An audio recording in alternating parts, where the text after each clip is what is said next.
Police were called to the Torres post office late this afternoon after a man walked in and threatened staff with a shotgun. He demanded cash and fled the scene with a small amount of money.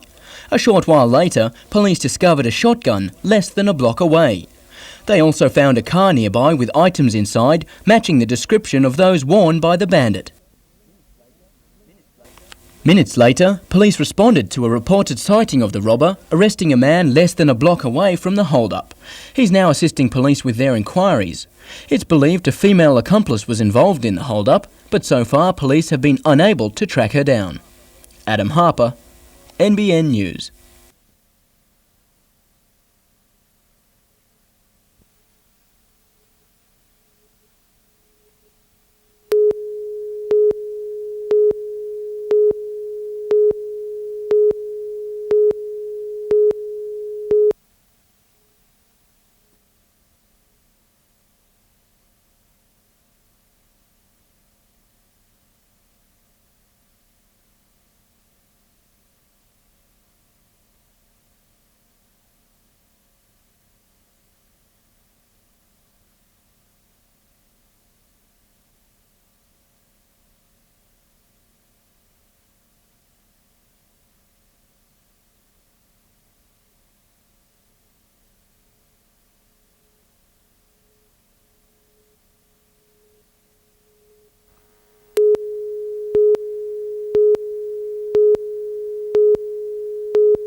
Last year, the state government-run Honeysuckle Development Corporation invited Kevin Eade to bring his successful Morpeth markets to Newcastle to make use of the old railway workshops. Kevin and business partner Sarah Heathcote agreed and established the most successful monthly market in the city in years. Now Honeysuckle is overlooking them for a 2-year lease because another local businessman has offered more money for the site. We kick it off and someone else is going to get the benefit for it. That to me is, not how business should be. The markets have become so successful, the Sydney Morning Herald rated them in the top 5 in the state, and Dubbo and Gosford have approached the pair to set up markets there. Very disappointed, absolutely disappointed, because I think we've created something that's really wonderful. The people of Newcastle love it. There's a sense of pride in the city. Honeysuckle says it's in the process of making a business decision. Whilst the markets on the recent markets have been quite successful, we as a government organisation have to make sure that we give the best return to the community. Kevin and Sarah say if they are forced off the site, most of the 130 stall holders will follow.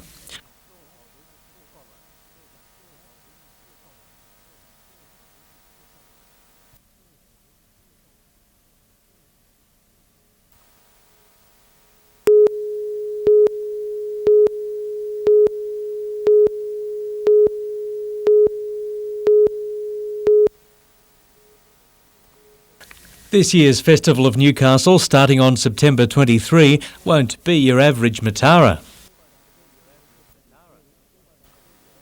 This cheeky display at today's launch was to promote the Bacardi Latin Fiesta that'll feature at the Queen's Wharf Brewery during the festival. The Bacardi Festival should be really, really exciting, and we've seen a touch of that today. The regular carnival attractions, the Matara Ball, art competitions and races on the road and in beds will all feature again. This year's Grand Parade on October the 1st will travel east up the Hunter Street Mall. There'll also be a running race called the Matara Gift. It's about people showcasing talent, about people enjoying themselves, having free entertainment and involvement of all sections of the community, and there's something there for everybody. Paul Lobb, NBN News.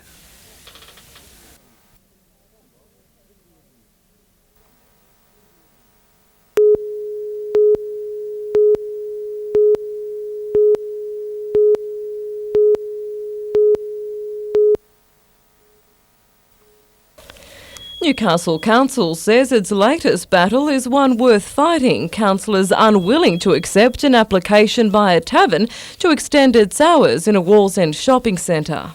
I've got no problems with those sorts of facilities correctly located, but located within a shopping complex where they're confronting young people and children, I think is wrong. They had the same feeling back in 1997 when they rejected the development application, a decision later overturned in court. Despite the fact that Council has spent close to $250,000 fighting court battles over the last 12 months, with around a 50% success rate, they say they're willing to do it all over again.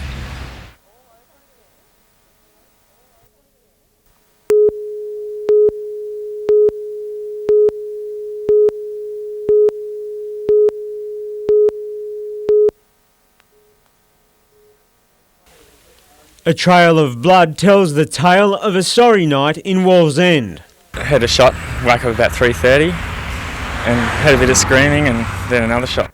3 children live in this house with their 37-year-old father and 2 other adults. In the early hours of this morning, 2 men who've been involved in a dispute with the father came to the house, and police alleged that he fired at them with a shotgun. A 28-year-old Cardiff man was hit in the left arm. With his arm broken, he staggered around the corner into a neighbour's yard, calling for help. With him was a 25-year-old man who was shot in the leg. He drove himself home to South Street, Windale. Both men were treated at John Hunter Hospital, where they are now in a stable condition. The 37-year-old Wallsend man has been charged with 2 counts of firing a gun with intent to cause grievous bodily harm. He and his 28-year-old flatmate will also face a number of firearms offences. Both have been granted bail.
Fire crews rushed to this wharf on the Hunter River at Hexham last night, but the flames had already taken hold of the 14-metre liveaboard yacht.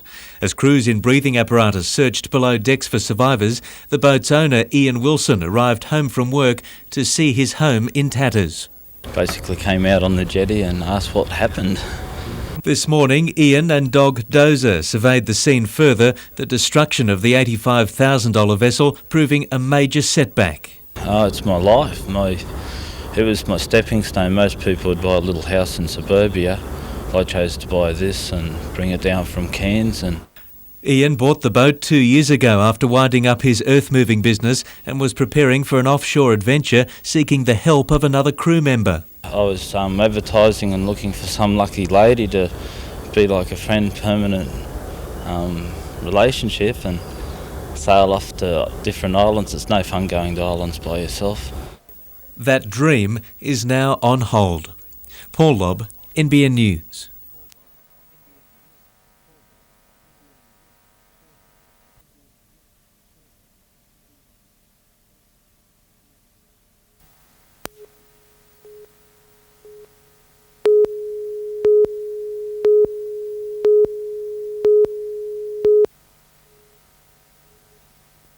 to return here at the Olympic Games.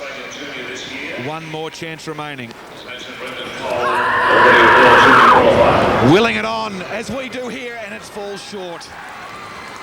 A great competition for Karen Perkins.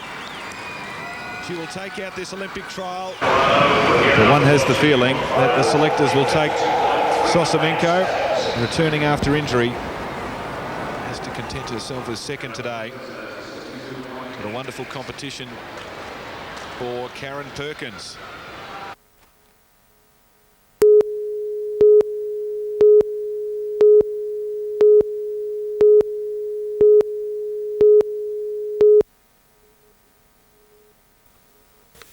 In the mid-90s, the Hornsby to Swansea Cycle Classic began as a dream for a pre-Olympic event.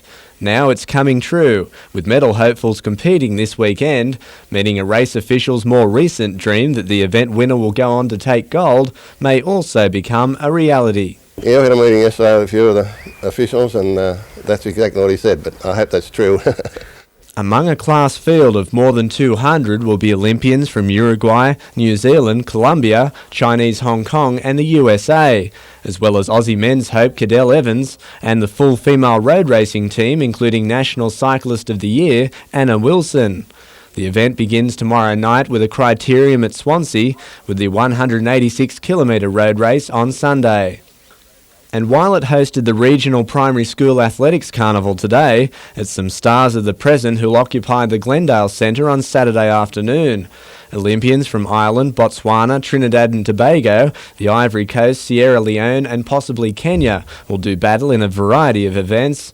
Spectator entry is via a gold coin donation, with the money going towards electronic timing equipment.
It was a hero's welcome, with the small team almost overwhelmed by the support for their Olympic campaign in the last place they expected to find it. Deep in the Hunter Valley at a special Aboriginal site, the athletes took a hands-on approach to local culture. And while playing the didgeridoo wasn't as easy as it looked, the team from Botswana were already impressed with Australia. It has been a special trip for us, really. We saw the kangaroos on the way and the athletes were very happy. The Biami Cave revealed its secrets to the visitors and proved to be the perfect place for an insight into the past. And the acoustics, like the artwork, don't seem to have lost anything over time. The legend continued, with Aboriginal dancers taking centre stage.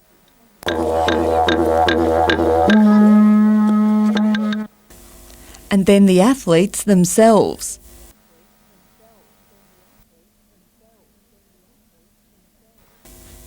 Today's group is almost the entire team. Just 9 athletes will represent Botswana in Sydney, but that doesn't mean they'll be keeping a low profile. We are not well known, we are the underdogs, so we have got nothing to lose, but we will put in a lot of effort. Brooke Webster, NBN News.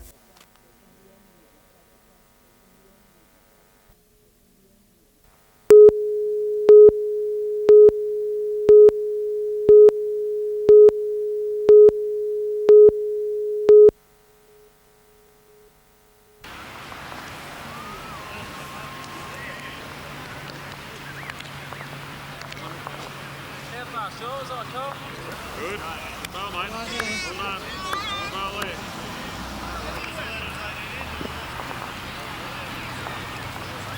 Pick the Mosborough Crescent out, please. No. I can only turn him onto the jack, can't I? No, no. How about...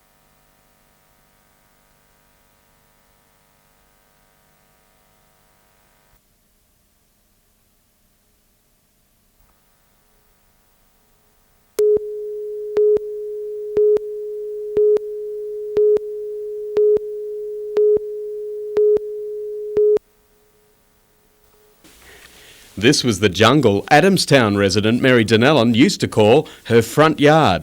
Just look through the front door and you think, oh, no, don't even want to go there.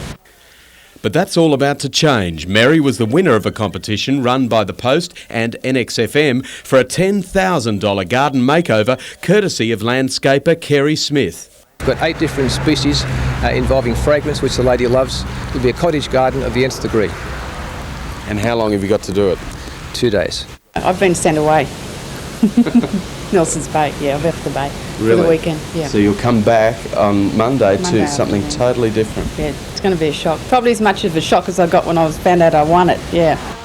What makes this backyard blitz a bit different from some of the ones you've seen on television is that these guys aren't tackling a backyard, they're in fact tackling a front yard.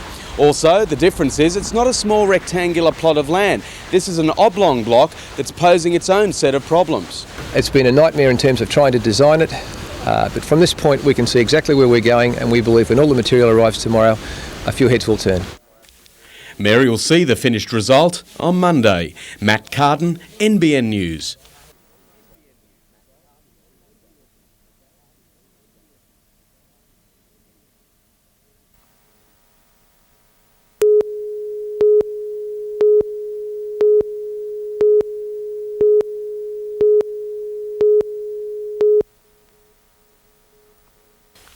It's hard to believe this cheery Hunter Valley dairy farmer from Singleton was once in so much pain from osteoarthritis in his knees. But thanks to a treatment called Synvisc, former firefighter Alan Noble is a new man. Well, where I used to walk up steps sideways, I can now run up steps if you like. Haven't been able to run for 5 or 6 years until after I had the injections, and now I could race around the block if you like. It's a revolution for you. You look pretty happy. Oh no, it has. It's made a big difference to my life. The procedure's a simple one, performed through a series of injections in hospital that can have you in and out on the same day. All it is, they've got to go to the doctor and get a referral to a rheumatologist, and then all it is to have a needle put into your knee, to take the fluid out that's in there and have this fluid put back in its place, which probably only takes about 15 minutes, and then you can get up and walk away. Just like that? Just like that.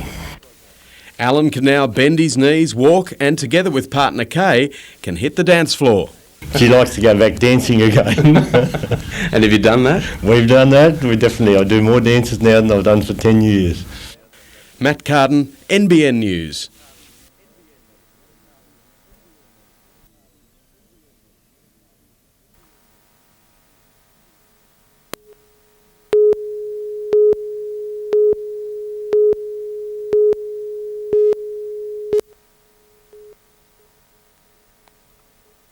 It was the Allied Hurricanes and Spitfires versus the German Messerschmitts and Stukas. Over 33 days in 1940, the Allies lost 500 airmen. More than 3,000 Germans were killed.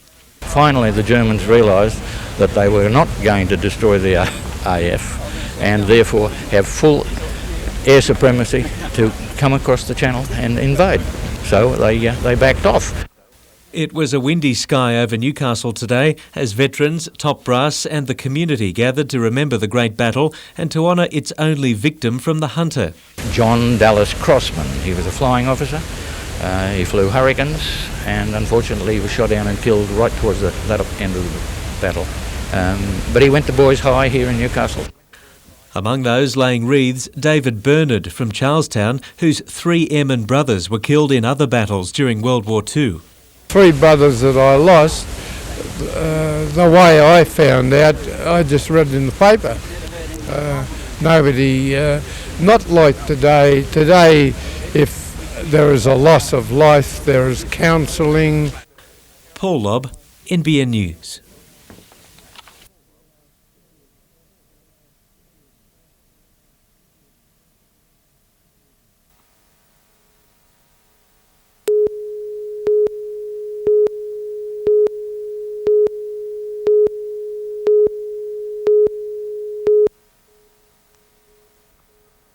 In 5 weeks' time, Tony Mowbray plans to set sail from Newcastle Harbour before circumnavigating the globe, non-stop and unassisted.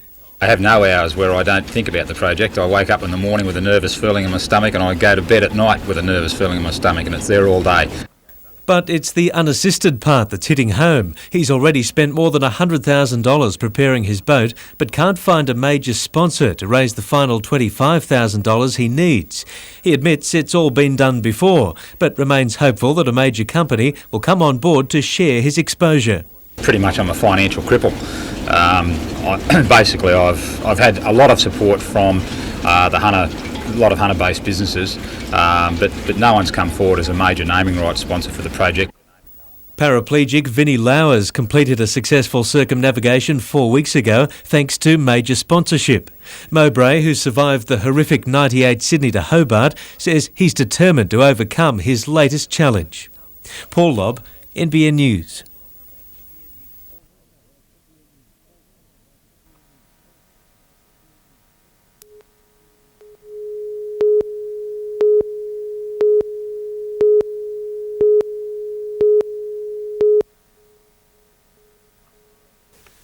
The writing's on the wall for many children in the justice system, but Carmel Tebbett hopes her signature worth $95,000 will help young offenders find work.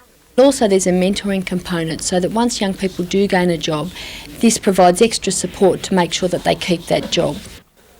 The Star Foundation will run the program out of Broadmeadow Police Citizens Youth Club, teaching teenagers about computers and writing a job application. They're young people who have some involvement with the juvenile justice system and who more than likely aren't involved in a mainstream education program at the moment. I think it's money very well spent, but the program will be evaluated over the next 12 months.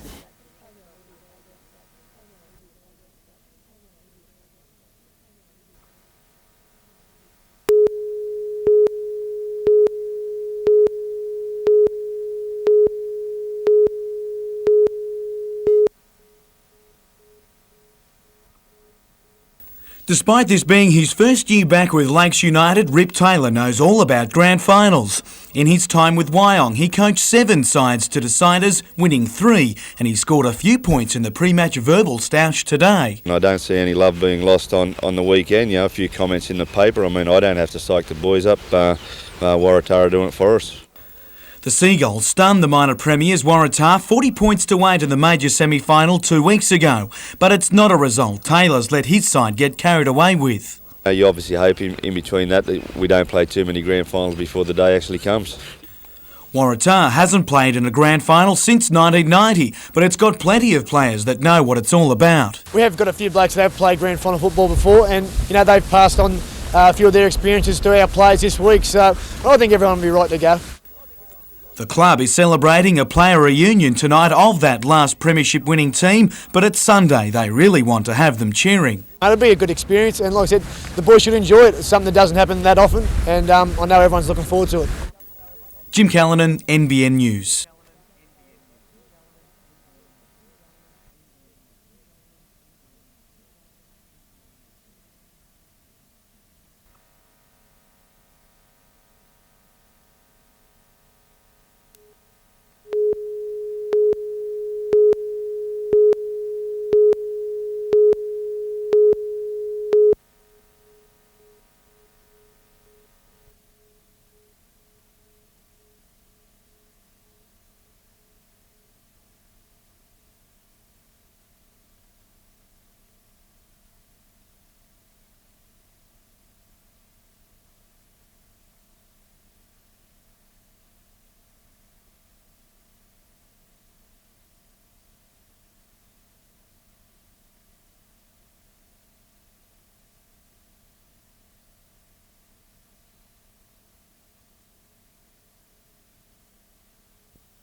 corporations try to enforce their rules and their business practices on the culture.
Wetland areas near the shoreline are essential to stopping excess nutrients and sediment from washing into Lake Macquarie, and over the years humans have removed around a third of these systems.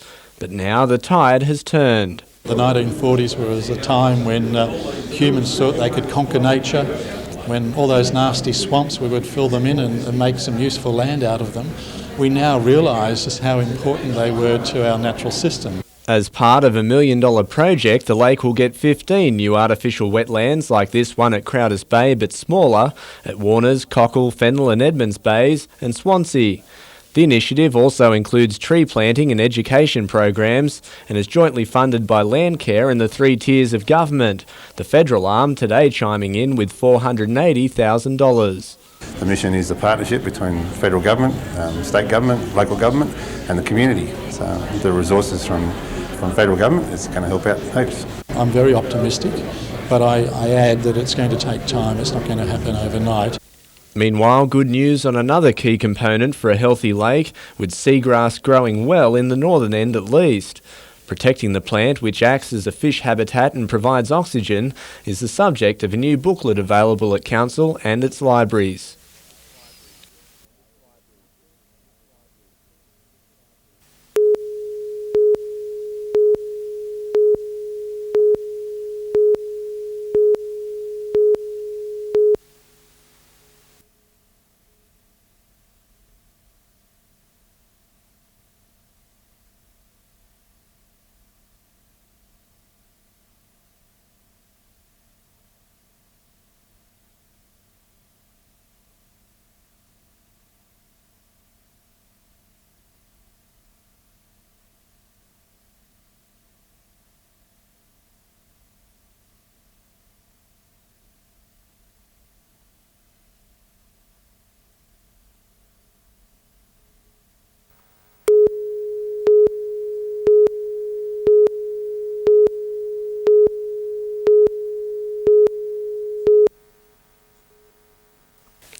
Singleton Army Base proved the perfect training ground for this most gruelling of sports.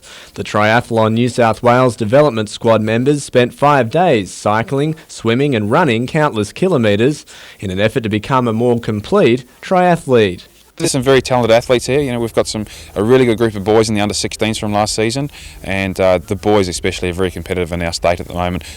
But it wasn't simply an exercise in endurance. The 22, 13 to 18-year-olds chosen from throughout the state learnt teamwork and tactics, things such as drafting or slipstreaming in cycle legs, which is allowed in the National Junior Elite Series. They do need to have strategies and be able to cope with whatever conditions come up on the road as far as competing against other states or other people.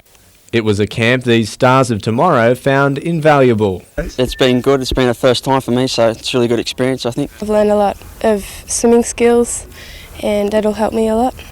Meanwhile, the Olympics seem to be generating a lot of interest in basketball, with a record 220 youngsters taking part in a 3-day skills camp at Newcastle Basketball Stadium. Colin Baldwin, NBN News.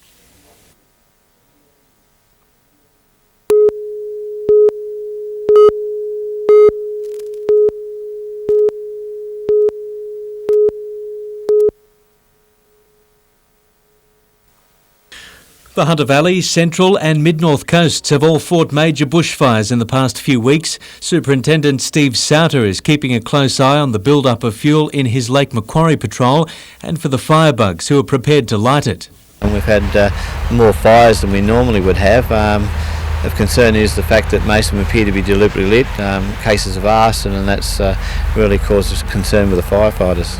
This Lake Macquarie crew was cleaning up today after helping fight fires around Kempsey this week. For many experienced officers, this year has so far prompted thoughts of the disastrous firestorm of 1994. There was a strong drought period leading up into the fires of 94, and we don't have the same conditions, but we shouldn't be complacent. The fire activity at this time should cause us concern and make sure we get preparations in place. But while authorities do their best, homeowners too can reduce the risk of being caught out. People should be making precautions now. They should be tidying up their houses and keeping their yards clean and keeping the gutters and taking those precautions because the risk is there. Paul Lobb, NBN News.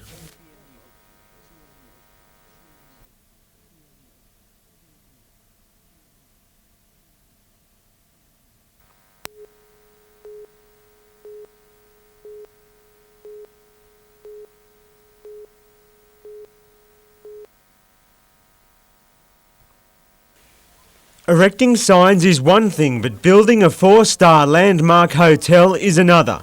Last night, Newcastle City Council voted 11-2 in favour of getting on with the job.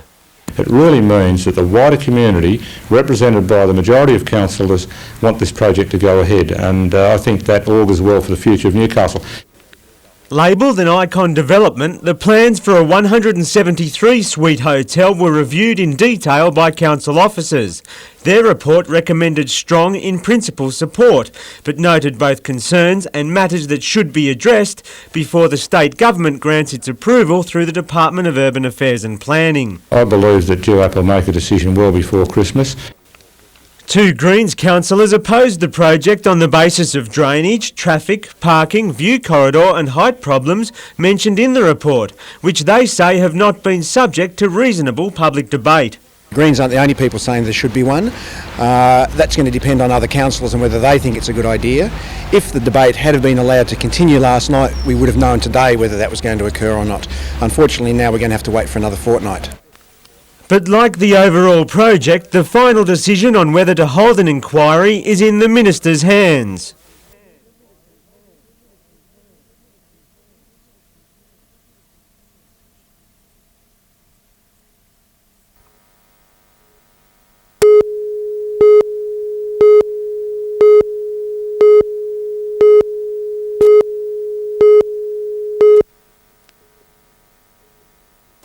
If it's a peaceful life you're after, Duns Creek near Patterson